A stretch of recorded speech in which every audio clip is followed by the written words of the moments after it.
Всем привет, ребята! Меня зовут Matvey. Это YouTube канал Actual Exotic Car. What's up, guys? Matthew here, making a, I guess, in-depth brake video. Be in and out of the camera a little bit. Basically, every little thing you need to know about the front brakes, drum brakes on an UAZ. Again, I'm assuming if you're watching this video that you're in the States or in the West.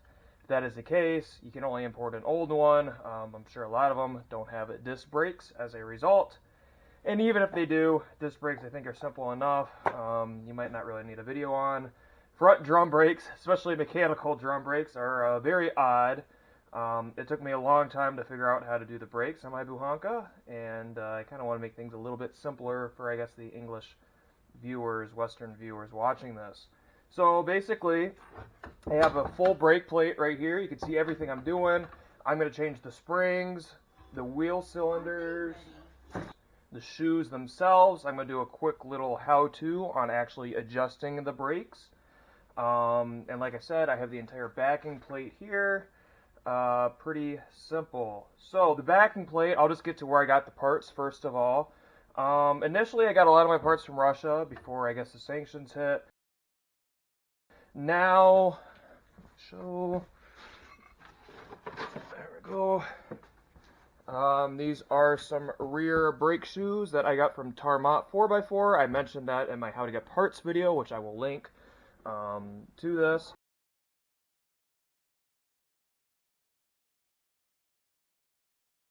The actual entire backing plate here was a purchase from, I believe, Optoclassica in Ukraine. They actually got shipped here in only a couple weeks, which I find pretty remarkable. And it came off of, when you use Optoclassica, they only sell parts for the UAZ, the 469, also known as the Hunter, not the Bukhanka or the 452. But thankfully, most of the parts are interchangeable. So this is off of a 469, but all the parts fit perfectly on my Bukhanka, and I can tell you that from experience. So I was having so many brake issues, I just decided to get the whole plate with everything, which is perfect because I can show you guys what you will be looking at on a workbench here. So very simple. The one thing I'll definitely say, especially being four-wheel drive, this is a pain in the butt to work on, especially the back here when you're doing your adjustments. There's 4 adjusters. It is a pain in the butt because you have big axle, all the 4x4 stuff, all in the way here, and it's very difficult to get a wrench in here. But anyway, without further ado, first thing is getting the drum off. This is the drum. Yes, I have had some issues. This does not look very good. Again, you can get more brake drums. I made a video on how to get parts. I'm also believing that a 50s Jeep truck, if you do the measurements of this, would also fit, but don't quote me on that. So the cool thing about these brake drums, there's little holes in here, so a lot of them are seized up and they're very difficult to get off. You know, you can try to get a hammer or whatnot, but there's actual holes, and give me a second. There are an actual holes here that you can basically push a jack screw, if you will, through. This is metric. I can't tell you off the top of my head what size this is. It's probably like an M8 or something like that. Just a standard metric screw, bolt, I should say. But there are usually, I guess there's just one in this one. I might have drilled out another one. But if you're having trouble getting your brake drum off, pretty simple. Just put a jack screw in here. Torque it down. Cool thing, again, being Russian, everything is in metric. It's not like an old British car. And this will pop right off. So when you pop this off, like I said, this is for the front, though the rears are somewhat similar. If anything, I would say a little simpler. Take your drum off, and this is what you're going to be looking at. So, biggest pain in the butt, in my opinion, with these is the springs. The springs are a pain in the butt to get off. So I strongly recommend, it's almost impossible to do with screwdrivers. This is a brake spring tool that I just got for a few bucks at the local Harbor Freight. Pretty cheap. I guess simple to use. You wrap this hook around the spring. Get it in here. Then you need to find something to pry off of.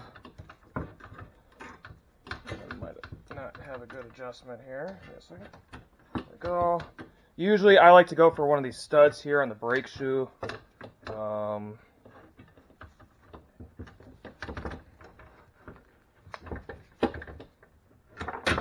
And there you go. Spring is off. And like I said, that is a pain in the butt. I've literally spent hours trying to do that with a screwdriver.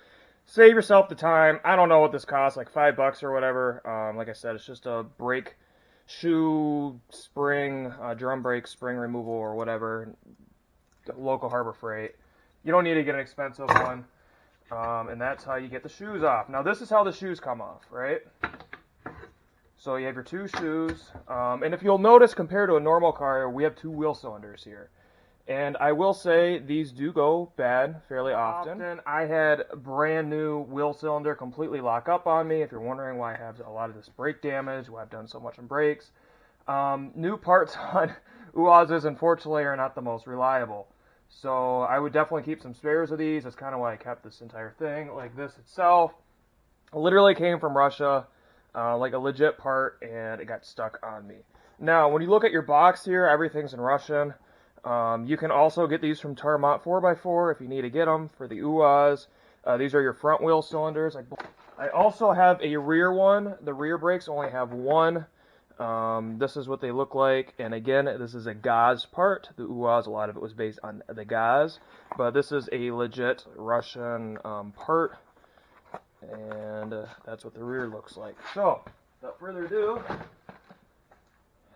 if you want to know which side's which, it's pretty simple to line it up. Or if you read the box here, see the check mark.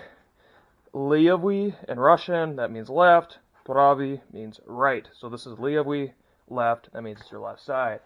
Or you can just line them up. I don't expect people to be able to speak Russian. That's probably why you're watching this channel. So, springs are off. Again, it's a good idea whenever you're doing a brake job. You probably want to replace these with new ones. So what a brand new one looks like. They're fairly cheap. If you're getting your wheel cylinder shipped from across the seas, you might as well get these too. Again, like I said, brake shoes right here. So, don't know why this has this wire here, but I'm just going to take this one off just to show how it's done. And you can see right here there's a little cylinder with a flat in there. That's where the brake shoe locks in. The spring keeps that on there.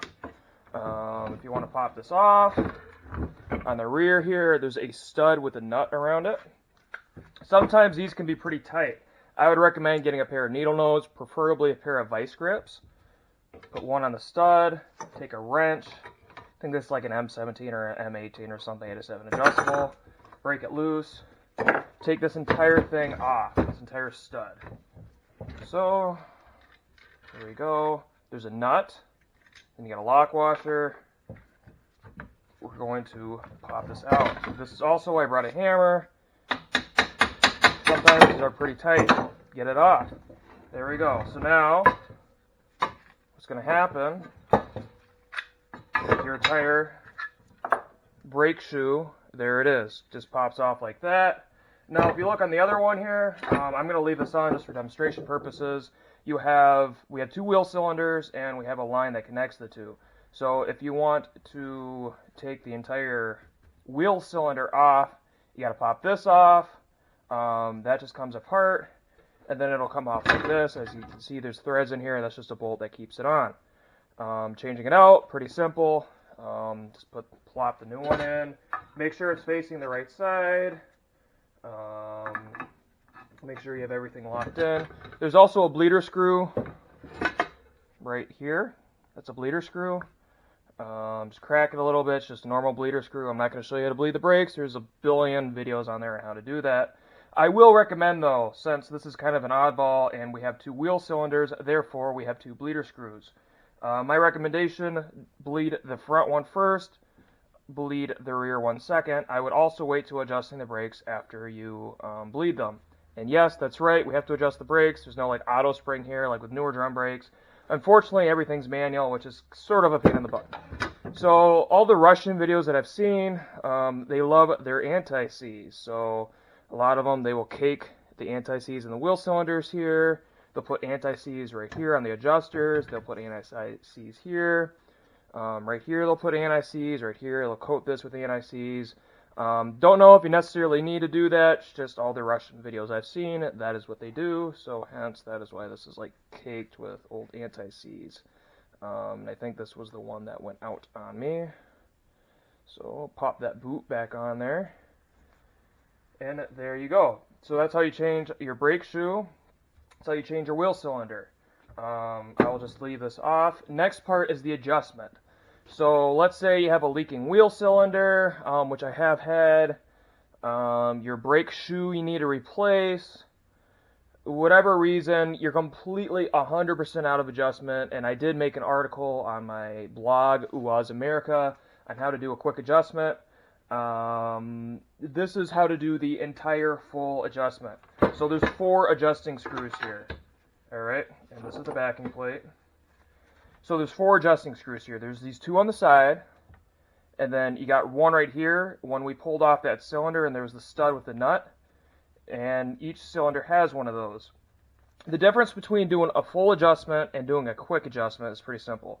So about every 500 miles or so, at least what the UAZ manual recommends, is you adjust these. And basically what you do is you spin the wheel one way, you keep on turning the wrench one way or the other until the wheel gets tight, and then you just back it off a tad bit. You do that with the front, and then I would do that with the rear. And that's a quick adjustment. Every 500 miles or so, it's pretty simple. Literally takes a couple of minutes. Not a big deal. And the reasoning for that, there's no spring whenever you start getting wear on either your shoe and or your drum. Usually on a newer car, a spring will push these shoes out. And unfortunately, the UAZ, even though this is a late 80s model, I don't think until the 2000s they really changed them. You still have to do that manually, and this is very similar if you have an old Model A, B, any like 30s, 40s vehicles. This is very similar. So if you're an old-time mechanic, then this should be pretty simple to you. So basically what you want to do, hopefully you can see that, this is the nut. This will be tight on here. You just want to crack the nut. And I would also make sure using these adjusters, especially let's say, for example, you're putting new shoes on. I just showed you how to do that real quick. Pretty simple. One quick note though, there are these little bushings here on the ends of the shoes. Make sure you have those in place and that they don't fall out. Keep that in mind. But let's say you're putting new shoes on, you're going to fully need to readjust your brakes, obviously. First thing I would do, or you're putting new drums on, then you definitely need to do this. Completely using these, retract the brakes all the way in. And you can see them retracting in. I would keep on twisting these, and that's going to turn these adjusters here, and it's going to bring your shoes all the way in. Alright? So that's what these 2 adjusters do. These 2 control the arch, okay? And we need to properly arch them. So while your brake shoes are all the way in, to do a full adjustment, like I said, just crack this, and then using, again, they do make special wrenches for these, but they're stupid expensive. I wouldn't necessarily recommend getting one. Your vice grips or your needle nose, and spin these while spinning your wheel. I would spin them until the arch just makes contact with the wheel. You start getting some slide drag, and then back it off a bit, and then lock that nut back down. So do that with one side.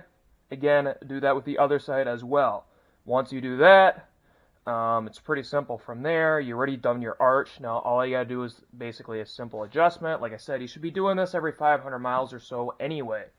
So grab a socket here. So these are a 17mm socket, and basically, let me put that on a wrench.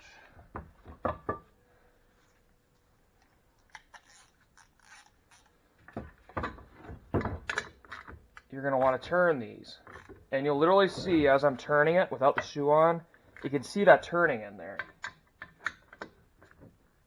and that will literally push your shoes in and out.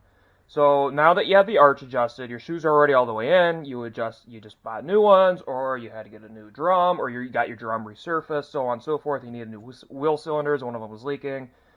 You're going to turn these in and out while spinning the wheel. So for the front one, you want to spin the wheel forward while you're adjusting it.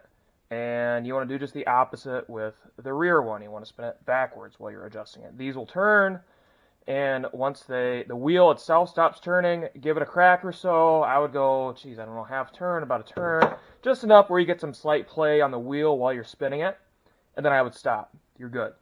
Do the front one first, and then do the rear one. Then your brakes are fully adjusted. I know this sounds really simple. I've probably struggled, geez, I don't know, about 40 hours myself, probably just trying to figure out this brake system because it's so foreign to me. It is somewhat simple. There's just not a lot of English material out there. So that's pretty much it. That's if you want to do a full UAZ Bukhanka front drum brake job. The rears are pretty simple. There's actually only one wheel cylinder. I might do a separate video on that in the future. Thankfully, I've only had to do adjustments now. I haven't really had any issues with the rear brakes themselves on my Bukhanka. But there's just one of them. And I guess since I have the part, this is what the wheel cylinder looks like. And again, you still have your 4 adjustment screws and whatnot. That does not change. And you can see it's double-sided here. So one cylinder, side here, side here. Like I said, I would coat a little bit of anti-seize in here. I don't know if you necessarily need to, but it seems to be the common trend. So that's pretty much it. Thank you guys for watching. I just want to do a quick one this week. Hopefully somebody here finds it helpful. Don't really want to bore you with, I guess, the actual bleeding the brakes, or even if the vehicle was up on the lift, you want to be able to see as much of it. So that's pretty much it. So thank you, and stay tuned for next week.